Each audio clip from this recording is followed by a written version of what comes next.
Welcome students, I hope you're all doing well. This is Zenia with another video from STEM International और English book 6 हमने start की हुई है और इस चैप्टर दोबारा कर रही हूँ और इस बुक का जो है वो चैप्टर नंबर 4 हमने पढ़ना शुरू किया हुआ था। लिटिल बॉय हारिस को जो है वो हमने देखा, लिटिल बॉय हारिस की हमने स्टोरी पढ़ी और उसको समझा। And in this particular video what we are gonna do is कि हम जो है वो एक्सरसाइज स्टार्ट करने जा रहे हैं। एक्सरसाइज का पहला पार्ट जिसके अंदर हम MCQs करते हैं, शॉर्ट क्वेश्चंस करते हैं, फिल इन द ब्लैंक्स करते हैं और उसके बाद जो है वो हम मोस्ट इंटरेस्टिंग पार्ट पे आ जाते हैं, that is the vocabulary part. तो वोकैबुलरी में क्या कुछ सीखने को मिलता है और हम क्वेश्चंस को किस तरह से हैंडल करते हैं, आइए देखते हैं। Alright, starting with the exercise. सबसे पहला सवाल, choosing the correct option. We have MCQs। The first one is Haris avoided by other children because. Haris को बाकी जो बच्चे थे वो क्यों अवॉइड करते थे? क्योंकि number 1 he shared his food, number 2 he pinched and hurt them, number 3 he was very shy और number 4 he was very noisy। तो we have read about Haris कि he used to pinch them and hurt them, therefore the second option is the correct one।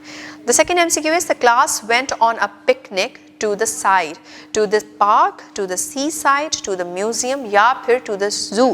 Class picnic पे कहाँ गई थी? Park गई थी, museum गई थी, जू गई थी या सी साइड गई थी? Number 2 is the correct answer, वो सी साइड गई थी। Then we have the third MCQ, Haris sat alone near the rocky pool because। Haris क्यों रॉकी पूल के पास जाके जो है वो अकेला बैठ गया था? Number 1 because he liked being alone, क्या उसको अकेला रहना पसंद था?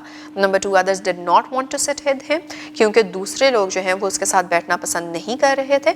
Number 3 he was tired and sad, क्योंकि वो थका हुआ था और वो थोड़ा सा जो है वो गमज़दा सा था। या फिर he was bored by the lecture, या वो लेक्चर से बोर हो गया था। वो तो रॉकी पूल तो they were there for a picnic, तो लेक्चर तो हो नहीं रहा था, ना ही वो टायर्ड था ना ही वो सैड था, बल्कि गुस्से में था और वो अकेला रहना पसंद नहीं करता था, बल्कि what was happening was कि बाकी लोग उसके साथ बैठना नहीं चाहते थे। Therefore, the second one is the right option, that others did not want to sit with him। Number 4, how did Haris feel after being pinched by the sea creatures? जब sea creatures, lobsters, crabs, etc. निकले और उन्होंने हारिस को pinch किया तो उसको कैसा महसूस हुआ? Number 1, happy and delighted, Number 2, proud and arrogant, Number 3, hurt and frightened या फिर Number 4, excited and thrilled। अच्छा तो उसने बिल्कुल महसूस नहीं किया था, तो ना ही हैप्पी एंड डिलाइटेड, ना ही प्राउड एंड एरोगेंट, ना ही एक्साइटेड एंड थ्रिल्ड, बल्कि he felt hurt and frighten. Therefore our correct answer is number 3। Last MCQ is, at the end of the story, Haris decided to what? Number 1, pinch others again, Number 2, change his behavior, Number 3, stop playing with friends या फिर Number 4, never meet others again। बल्कि and पे वो उसको एहसास होता है कि वो उसने गलत किया, तो फिर he tries to or he decides that he will try to change his behavior। Therefore the right answer is number 2, that is change his behavior। और ऐसे ही we move forward with the second question, which is fill in the blanks। The blanks also relate to Haris's story, so let's go forward with that। Number 1, Haris loved to dash other children। Haris को क्या पसंद था? उसको दूसरे बच्चों को चुटकियाँ काटना पसंद था। He loved to pinch other children। The second is, the class went on a picnic to the। Picnic पे कहाँ गई थी पूरी की पूरी क्लास? बिल्कुल सी साइड पे गई थी। So the class went for a picnic to the seaside। Haris saw a monster dash walking sideways out of the pool। सबसे पहले क्या monster sea creature निकलता है वहाँ से? He sees a crab crawling out of the pool। Then we have Haris lunch rolled into the। Haris का जो lunch था वो रोल होके किस में गिर गया था? Into the rocky pool। Then the last one is, Haris decided not to dash or prick anyone anymore।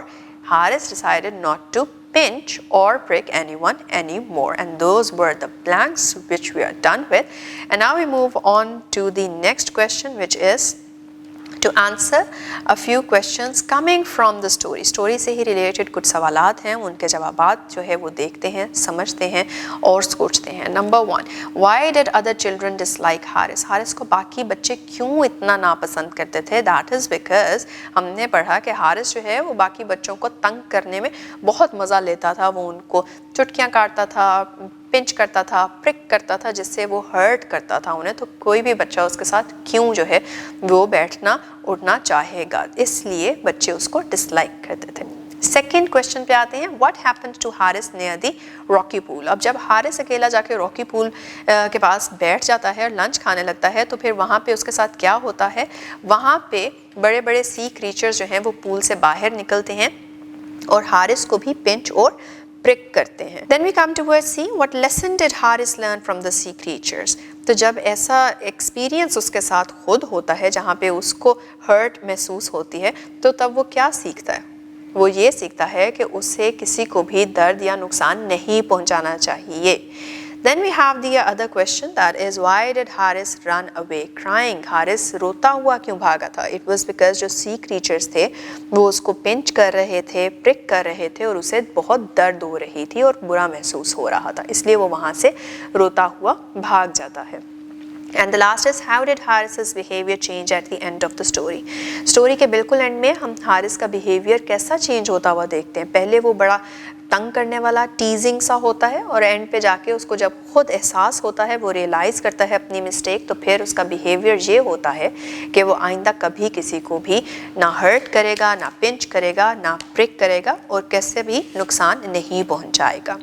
These were the questions which were easy, I know, और आपके लिए भी easy थे। And now we move forward with the tables. Tables में we have words and we have meanings associated to them. So the first one is tease. Tease का मतलब to make fun of or trouble someone.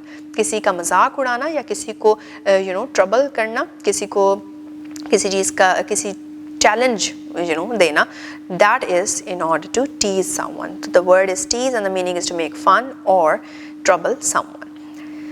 The next word is bruise. Bruise का मतलब a dark mark on the skin caused by an injury. Bruise क्या होता है? वो जो निशान पड़ जाता है डार्क सा जब स्किन पे कोई चोट आती है। Then we have horse. Horse का मतलब होता है rough and harsh voice. बहुत ही rough सी, मोटी सी, harsh सी voice होगी तो उसे हम कहेंगे कि it is a hoarse voice. Then we have another word that is pincers. मतलब claws of crabs or lobsters. Crabs और lobsters के जो claws होते हैं उनको हम pincers कहते हैं। Next word is nipped. Nipped का मतलब pinch और bit lightly. किसी को पिंच करना, चुटकी काटना या हल्का सा उसको काटना, that means nipped. फिर we have another word that is horror. Horror का मतलब a feeling of fear. जब बहुत ज़्यादा डर जाता है इंसान तो उसको कहते हैं कि वो he is feeling like or is going through a horror moment. And then we have another word that is leapt. Leapt का मतलब jumped suddenly, एकदम छलांग मारना, एकदम jump मारना, that उसको हम leapt कहते हैं.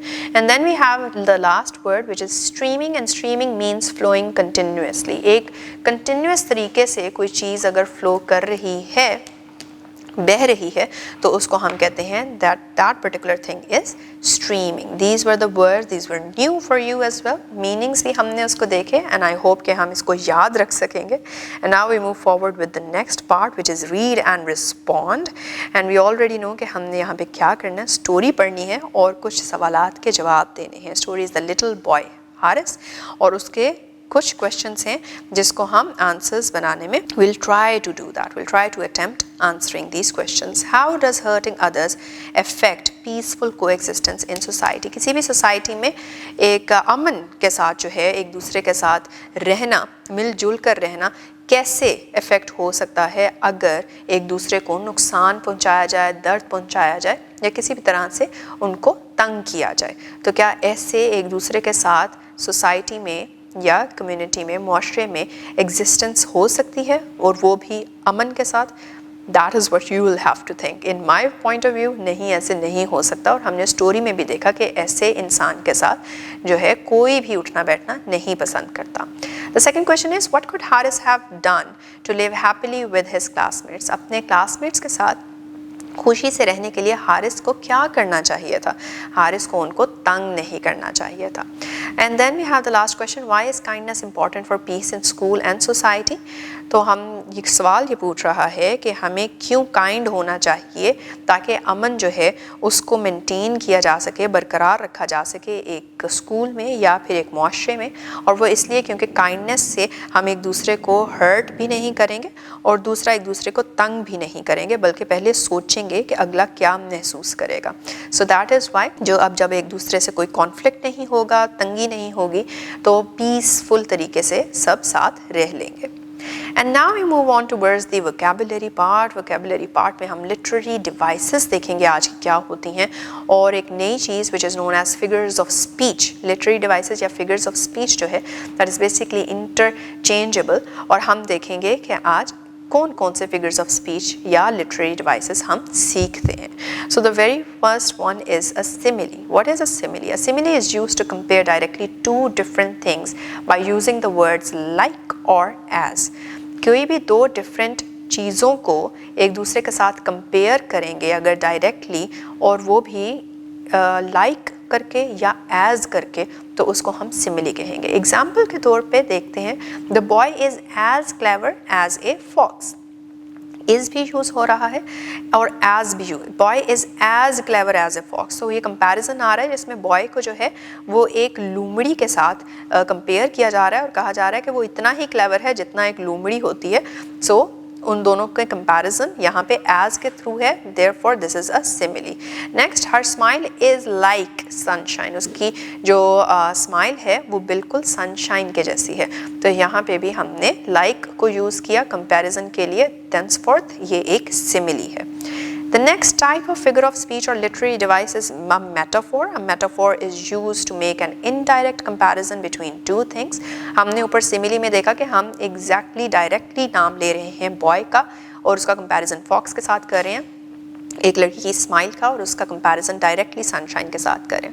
लेकिन मेटाफोर में हम देखेंगे कि हम डायरेक्ट कंपैरिजन नहीं करने लगे, हम बल्कि इनडायरेक्टली कंपेयर करेंगे दो चीज़ों को जो कि एक दूसरे के साथ रिलेटेड नहीं है लेकिन कोई पर्टिकुलर कॉमन कैरेक्टरिस्टिक एक दूसरे के साथ शेयर कर रही हैं. As also written, a metaphor is used to make an indirect comparison between two things that are not related to each other but share some common characteristics. और examples के तौर पे we have two sentences. He is a night owl. वो एक night owl है. इसके अंदर हमने उसको इनडायरेक्टली जो है वो नाइट आउल कहा है. उसका मतलब ये नहीं है कि हम उसको नाइट आउल कह रहे हैं बल्कि उसका करेक्टरिस्टिक जो है वो शेयर करवा रहे हैं, क्योंकि आउल जो हैं वो रात को जागते हैं और वो लड़का भी रात को जागता है, इसलिए he is a night owl. The second sentence is the stars are diamonds in the sky. जो सितारे हैं या तारे हैं वो स्काई पे, आसमान पे जो है बिल्कुल हीरों की तरह हैं, वो हीरे हैं आसमान पे. तो the stars are diamonds in the sky सिर्फ ये बताने के लिए क्योंकि वो चमकते हैं हीरों की तरह, इसलिए what we are saying is कि they are diamonds in the sky. अब हम आ जाते हैं एक पर्टिकुलर टाइप ऑफ फिनोमेना जिसको हम यूज़ कर सकते हैं. एक लिटरेरी डिवाइस है जिसको कहते हैं पर्सोनिफिकेशन. पर्सोनिफिकेशन क्या है? Personification gives human qualities to an abstract idea, object और एनिमल. किसी भी एब्स्ट्रैक्ट आइडिया जो असल में ना हो, जिसको आप टच नहीं कर सकते, फील नहीं कर सकते और सिर्फ दिमाग में है, एक फीलिंग है, उसको सोचा जा सकता है, ओनली परसीव किया जा सकता है, तो वो एक एब्स्ट्रैक्ट आइडिया, ऑब्जेक्ट या फिर एनिमल है. इसको अगर हम कोई ह्यूमन क्वालिटी दे दें तो उसको हम कहेंगे पर्सोनिफिकेशन किया गया है. जैसे the wind whispered through the trees. The wind can not whisper, people whisper. Human quality है विस्पर करना, एक दूसरे के कान में जो है कुछ कोई भी बात, कोई भी चीज़ विस्पर करना. So wind whisper through the trees. हमने जब विंड को एक ह्यूमन क्वालिटी दी है विस्परिंग करने की, तो हमने पर्सोनिफिकेशन की है. The moon smiled at the children. The moon doesn't smile, people do. तो हमने स्माइल का जो क्वालिटी है, जो एक लाइव क्वालिटी है, उसको हमने एक मून के साथ दे दिया है जिसकी कोई ऐसे लाइवलीनेस नहीं है. देयरफॉर हमने उसको एक ह्यूमन क्वालिटी दे के पर्सोनिफिकेशन जो है यहाँ पे यूटिलाइज की. The moon smiled at the children. ऐसे ही we have another literary device and that is called alliteration. Alliteration क्या होता है? Alliteration refers to the repetition of similar initial letters or sounds in a sentence. Repetition है initial letters की या sounds की sentence में, ताकि उसमें एक rhyme जो है वो पैदा हो सके. For example, Sana sings sweet songs. तो इसके अंदर we can see कि एक particular repetition आ रही है आपके initial letter की. Sana sings sweet song, SSSS, right. और उसके बाद फिर हमारे पास एक और एग्जाम्पल है, Peter plays the piano perfectly. इसमें भी वी सी के there is a fine repetition of the letter P. ऐसे ही now we move towards another literary device and that is called a hyperbole. Hyperbole is used for deliberate exaggeration in order to make a point. कोई भी चीज़ हो उसकी एक उसकी intensity इतनी ना हो लेकिन उसको एग्जैजरेट करके बढ़ा चढ़ा के बताया जाए डेलिबरेटली, जानबूझ के, ताकि अपना पॉइंट जो है बेसिकली वो प्रूव किया जाए। Example, I have told you 1000 times, I have told you भी हो सकता था लेकिन I have told you 1000 times is I am exaggerating, कि मैंने इतनी दफ़ा बताया है। She has told me that story a million times, कि मुझे उसने मेरे इतनी दफ़ा ये एक ही स्टोरी जो है वो सुनाई है। तो हम डेलिबरेट एग्जैजरेशन देख रहे हैं, and such is called a hyperbole. And the last kind of literary device that we're going to do for today and then related to this particular chapter and exercise is onomatopoeia. Now, onomatopoeia क्या है कि it is used to indicate a thing or an action by imitating the sound related to it. जैसे कि the rain made a splash on the ground. Rain की आवाज़ जो है वो उसको हमने इंडिकेट करना है, बताना है, तो हम उसके लिए एक एक्शन के लिए एक साउंड जो है वो एक बना रहे हैं कि स्प्लैश की साउंड आती है। So the rain made a splash on the sound, या फिर the bees बज्ड around the flower, क्योंकि बी जो है वो बज़ की आवाज़ से हमने the bees बज्ड around the flowers के लिए। I think you can think about some other ways in which you can use onomatopoeia in your sentences and I would love to see you trying. और ऐसे ही आइए अगली जो है एक सवाल की तरफ बढ़ते हैं, which is read the following sentences and determine which literary device is used in each sentence or phrase. तो आइए इस sentences पढ़ते हैं और देखते हैं कि ये सारी जो literary devices हमने सीखी हैं इनमें से कौन सी particular literary device किस sentence में इस्तेमाल हो रही है। The clouds cried all afternoon. Clouds cried मतलब वो रेन का प्रोसेस बताना चाह रहा है और उसमें उसने ह्यूमन क्वालिटी क्राइंग की जो है वो इस्तेमाल की है। So this is personification. Knowledge is power, हम देख रहे हैं कि एक इनडायरेक्ट कंपैरिजन किया जा रहा है जिसकी वजह से knowledge is power is a metaphor. She is as gentle as a dove, हमने देखा था जब एज या लाइक को इस्तेमाल करके डायरेक्ट कंपैरिजन दिया जाता है तो फिर वो एक सिमिली होती है। Tall trees touch the sky, again touching is a human quality और इसमें हम देख रहे हैं कि पर्सोनिफिकेशन हो रही है। I waited for you for ever से हमने जो है वो एक डेलिबरेट एग्जैजरेशन डाल दी है सेंटेंस के अंदर, एंड हेंस फॉर इस सेंटेंस में हाइपरबोल का इस्तेमाल है। He runs like the wind, like का वर्ड यूज आया है, कंपैरिजन हुआ है, डायरेक्ट है, therefore simile. The baby giggles happily, the baby giggles happily के अंदर हम देख रहे हैं कि इसके अंदर हमारे पास ओनोमेटोपिया इस्तेमाल हो रहा है क्योंकि हम उसकी साउंड को एक वर्ड दे रहे हैं गिगल का। And then we have the last sentence which is bright birds bring beauty to the garden. इसमें हम देख रहे हैं कि बी का जो है वो एक रेपिटिशन है एंड देयरफॉर एलिट्रेशन का जो प्रोसेस है या जो लिटरेरी डिवाइस है वो इस सेंटेंस में यूज हुई है। तो बच्चों हमने जो है वो MCQs, fill in the blanks और क्वेश्चंस तो करे और हमने एक चीज़ जो नहीं सीखी वो ये था कि किस तरह से खुद के वर्ड्स के अंदर हम अपने आंसर्स बना सकते हैं, हम अपने ओपिनियंस को जो है वो आगे एक्सप्रेस कर सकते हैं। मोर ओवर वोकैबुलरी में हमने लिटरेरी फिगर्स या फिर जो लिटरेरी आपके जो फिगर्स ऑफ स्पीच होते हैं उनको हमने देखा और उसके अंदर डिफरेंट डिवाइसेस जो हैं वो इस्तेमाल हो रही हैं, जिस तरह पर्सोनिफिकेशन है, एलिट्रेशन है, especially when it comes to poetry, especially when it comes to prose writing. और यही चीज़ जो है वो आपने पिछले चैप्टर्स में भी देखा, यही सारी की सारी personification, alliteration, this and that पिछले चैप्टर्स में भी इस्तेमाल हुआ है, अगलों में भी होगा। सो आई होप कि आप इसको टैग रखेंगे और अगले जितने चैप्टर्स हम पढ़ते जाएंगे उसमें भी आप जो है वो हाईलाइट करते जाएंगे और आइडेंटिफाई करते जाएंगे कि कहाँ पे हम कौन सी लिटरेरी डिवाइस जो है वो यूज़ होती हुई देख रहे हैं। So with that will meet in the next video with another portion of this exercise. Till then take care, अल्लाह हाफिज़।